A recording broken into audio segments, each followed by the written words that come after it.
તમે લોકોએ મારું ઘર અપડાવી નાખ્યું. તમને બધાને પાપ લાગશે. બધું પેકિંગ મેં મારા હાથે કર્યું છે અને બધું પ્યોર વેજ મેં જાતે બનાવીને મોકલ્યું છે. તો પછી એમાંથી નોન જ કેમ નીકળ્યું? આ તમારા લીધે મારા મોંઘેરા મહેમાનોની સામે અમારા ઇજ્જતના ઢજાગરા ઉડી ગયા. તમને અમારી આબરૂની કઈ પડી નથી?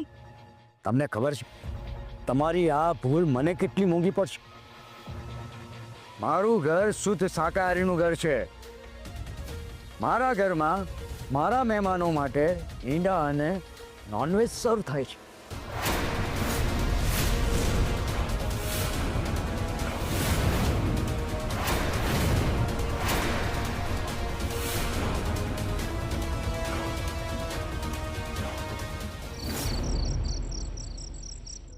હાશ, હે બાપરે.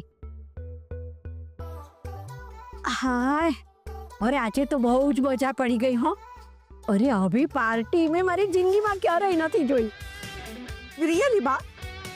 અરે મારી મીઠડી, આહાહાહા, શું જમવાનું હતું! અરે કેટલી બધી વાનગીઓ! અરે આવી વાનગીઓ તો મેં મારી જિંદગીમાં ક્યારેય નથી જોઈ. ખરેખર બહુ જ મજા પડી ગઈ હો. બા, તમે તો જેટલું ખાધું છે ને એના કરતાં વધારે તો તમે ડીજેના તાલે નાચ્યા છો. અરે નાચવાની પણ ખૂબ મજા પડી ગઈ હો મીઠડી. અરે આજે કેટલા વર્ષો પછી હું મન મૂકીને નાચી છું.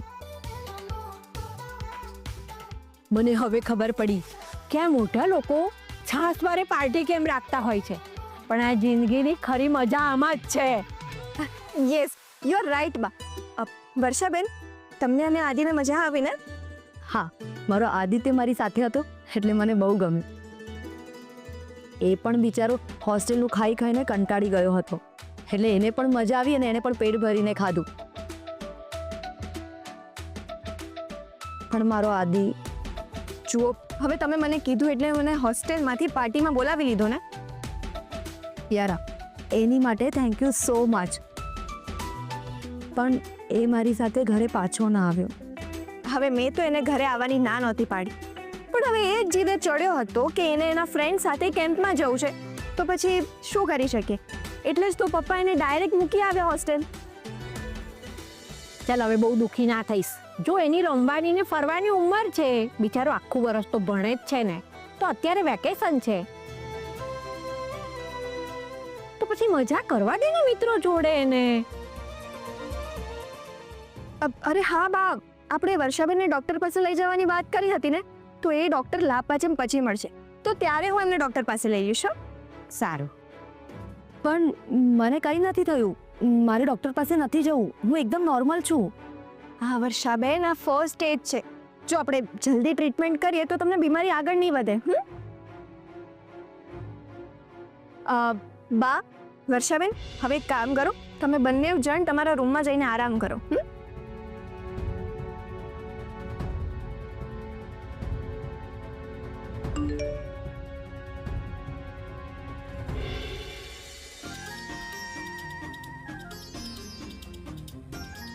તે ચાપેલી આગથી ફટાકડા ફૂટવા લાગ્યા છે.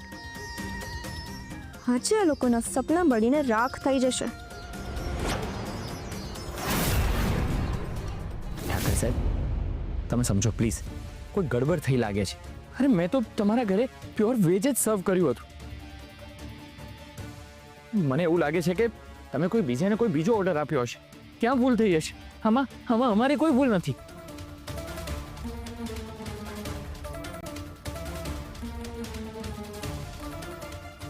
તમારા સિવાય મેં બીજા કોઈનો ઓર્ડર આપ્યો છે ન ભાઈ. તમે જે વાસણ આપીને ગયા હતા ને એમાંથી જ નોનવેજ નીકળ્યું છે.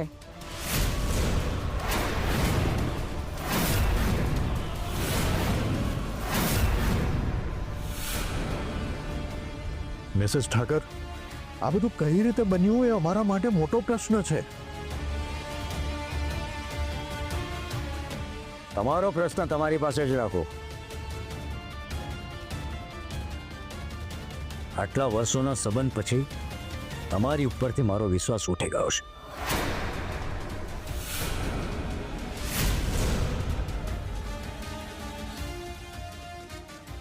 એક મિનિટ, તમને મારા કોઈ કોમ્પિટિટરે આવું કરવાનું કહ્યું નથી ને? હે,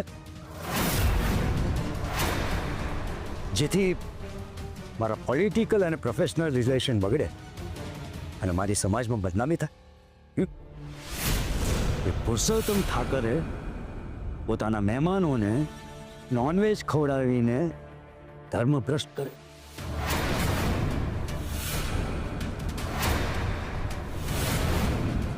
આ તમે કેવી વાત કરી રહ્યા છો ઠાકર સાહેબ? અરે આવું કરવાનું તો હું મારા સપનામાં પણ નહીં વિચારી શકું. આપણા આટલા વર્ષોના સંબંધ પછી તમે મારા વિશે આવું વિચારો છો? હવે સંબંધ જેવું કશું જ નથી રહ્યું આરપી.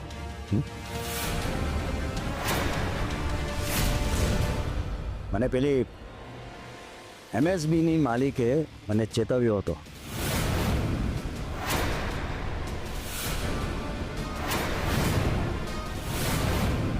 પણ હું તમારા ભરોસે રહ્યો. આજે મને પસ્તાવો થાય છે કે મારે એની વાત માની લેવી જોઈતી હતી.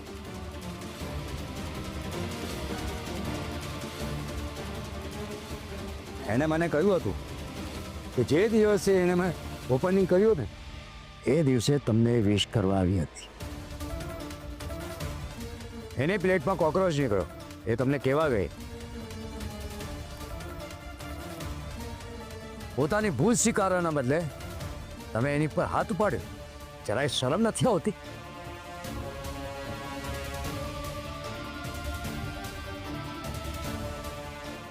મને તો એવું લાગે છે કે મારી સાથે જે બન્યું એ કોઈ બીજા સાથે બન્યું હોત તો એનો અવાજ દબાવવા માટે તમે લોકોએ એને પણ માર્યો હોત.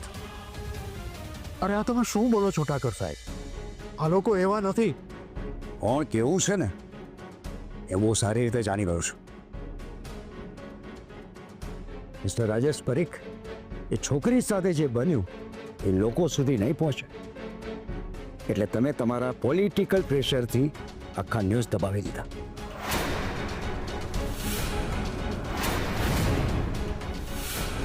જો એ ન્યૂઝ લોકો સુધી પહોંચી ગયા હોત ને તો આજે આટલી મોટી બદનામીમાંથી બચી ગયો હોત. છેલ્લા 35 વર્ષથી દિવાળીના દિવસે મારા મોગેરા મહેમાનો માટે પાર્ટી રાખું છું. આખું વર્ષ લોકો મારી પાર્ટીના વખાણ કરતા થાકતા નથી. આજે પહેલી વાર એવું બન્યું છે કે આખી જિંદગી મારા મહેમાનો ભૂલી નહીં શકે એવી વાહિયાત ઘટના મારે ત્યાં બની છે. ઠાકર સાહેબ પ્લીઝ સમજવાનો પ્રયત્ન કરો. કોઈએ ખાવાનું બદલી નાખ્યું હશે, બાકી આવું બને જ નહીં. મારા ઘરના દરેક ખૂણે CCTV કેમેરા લાગેલા છે મિસ્ટર ક્રિશ. હું ચેક કરીને જ આવ્યો છું. મિસ્ટર ક્રિશ, તમારા સિવાય મારા ઘરમાં બીજું કોઈ ખાવાનું લઈને આવ્યું જ નથી.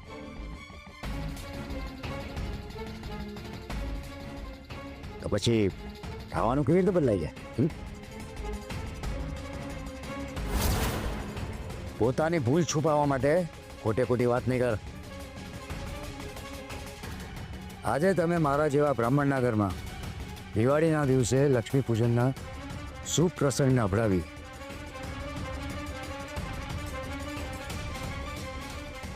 મારી આટલા વર્ષોથી કમાયેલી આબરૂના તમે ધજાગરા ઉડાવ્યા છે.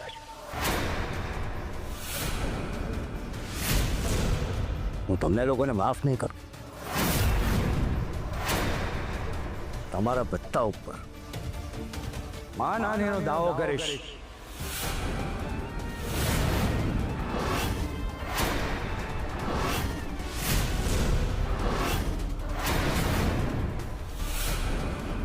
અને હવે પછી તમારું વૃંદાવન ક્લાઉડ કિચન કેવી રીતે ચલાવો છો ને એ પણ હું જોઉં છું.